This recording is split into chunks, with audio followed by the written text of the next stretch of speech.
Things in the past few weeks. So many things. Some op-eds, some things, but the one thing that really got under my skin was this one student that wrote an op-ed saying that she felt endangered by my presence. Right, it's hilarious. A person who has never been on the opposite end of a rifle, tear gas, nothing, who has never ever experienced ethnic cleansing, who have never seen their family being dragged in the streets, felt endangered by my presence. And you know, I hear that, so I brought with me, I don't know if you can see, but I brought with me the world's smallest violin.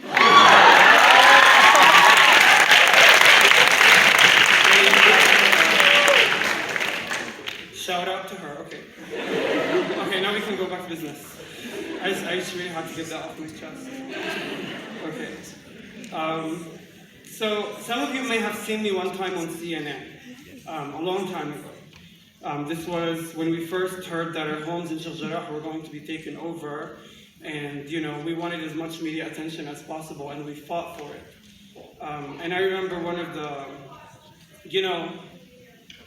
the most striking moments was when I got interviewed by CNN, and I was a talking head on CNN. There was videos of my grandmother being lunged with a TV, videos of tear gas being thrown at my community members, and the CNN interview, who was a South African white woman, by the way, asked me if I supported violence.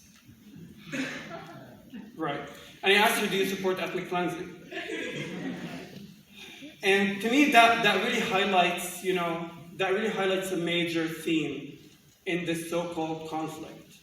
You see the sentiments of Palestinians, the feelings of Palestinians, the words of Palestinians are constantly put on trial, while systemic material violence goes unchecked. News outlets have no problem inviting us, pushing us into a corner, waving their fingers in our faces, accusing us of all kinds of bigotries and all kinds of violence. When the videos show the settlers and the settlers' soldiers assaulting us, interrogating us, parading their monopoly on violence, but yet the TV reporter thought it was appropriate to interrogate me about my hostility, not about the war crimes committed against me and my people. So this trash thing reminds me of that. I want to tell to all of the Palestinians in the audience, never be afraid of your words.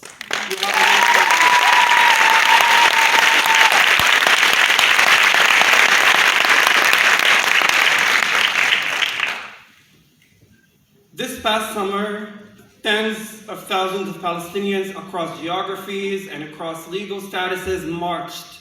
Here, I heard that here you had the biggest march in the history of North Carolina for Palestine. That's amazing, thank you. March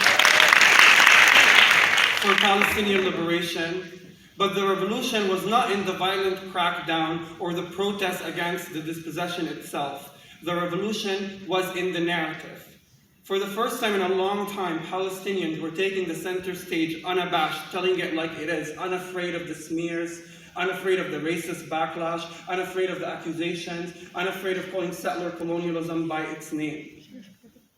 And I think that is an amazing feat.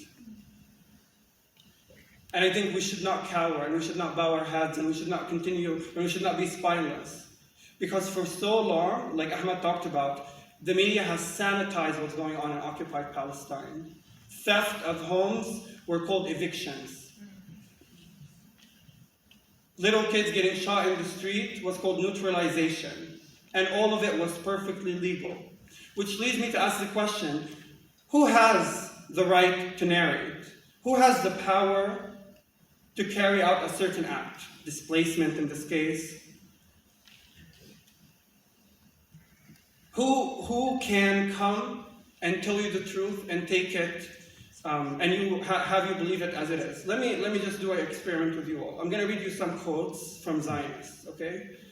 There's a headline in Haaretz, which is an Israeli newspaper from 2016 that reads, Israel is a settler colonial state, and that is okay.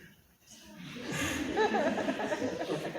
Theodor Herzl, the founder of modern Zionism, stated in 1895, we must expropriate gently the private property on the estates assigned to us, We shall try to spirit the penniless population across the border. Both the process of expropriation and the removal of the poor must be carried out discreetly and rapidly. Herzl also explained how anti-Semitism will be weaponized to benefit the Zionist enterprise. He wrote, "The anti-Semites will become our most loyal friends.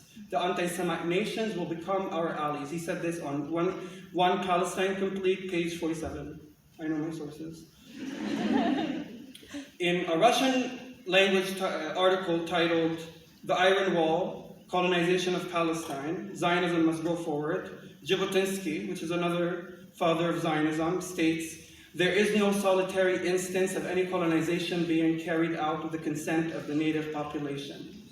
The native populations have always stubbornly resisted the colonists, irrespective of whether they were civilized or savage."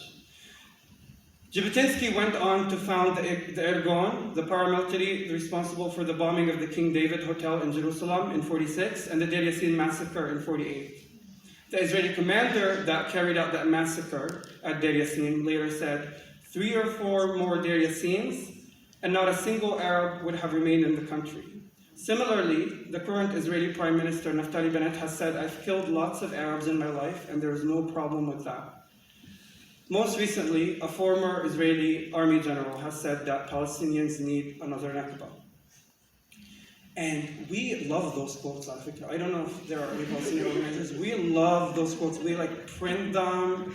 We're like, wow, look at what they said. But my question to everybody in the audience, why do these quotes carry so much heft?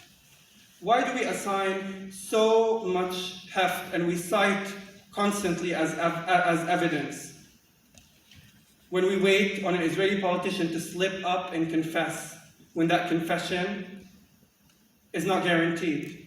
When we wait on an ex-Israeli soldier to finally provide us with the evidence by succumbing to his guilty conscience and articulating his past heinous crimes? Why do we need an Israeli newspaper to say, indeed, this is ethnic cleansing and we're okay with it? Why do we give these sentiments and words so much heft when there are entire villages in ruins that attest to this? When there are villages today currently facing the threat of ethnic cleansing that can attest to this?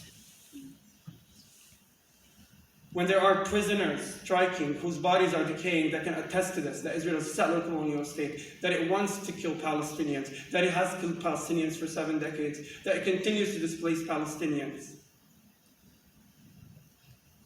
Human rights organizations, shout out to them as well. Human rights organizations arrive at miraculous epiphanies, right? Let's talk about, for example, Human Rights Watch. No judgment and no hatred to them. Obviously, love them. But Human Rights Watch, for example, their field researchers come to our homes. They eat at our tables. I remember when I was young, 14 years old, 15 years old.